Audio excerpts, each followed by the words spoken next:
एक मोठी बातमी मालेगावमधून आहे। मालेगावमध्ये बांगलादेशी रोहिंग्यांना जन्म प्रमाणपत्र आणि आधार कार्ड दिल्याप्रकरणी मालेगावचे तत्कालीन तहसीलदारांसह नायब तहसीलदार यांचं निलंबन करण्यात आलंय। रोहिंग्यांना सर्रासपणे जन्म नोंद करून मिळत असल्याचा आरोप भाजपचे ज्येष्ठ नेते किरीट सोमय्या यांनी केलाय आणि या प्रकरणी कारवाई करण्यात आली आहे।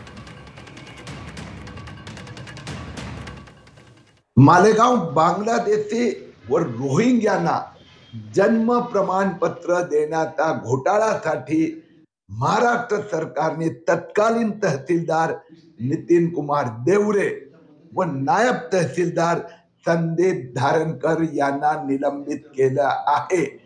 मालेगावमध्ये 4000 बांगलादेशींना असं जन्म प्रमाणपत्र देण्यात आले। मी राज्य सरकारचा या निर्णयाचा स्वागत करीत आहे।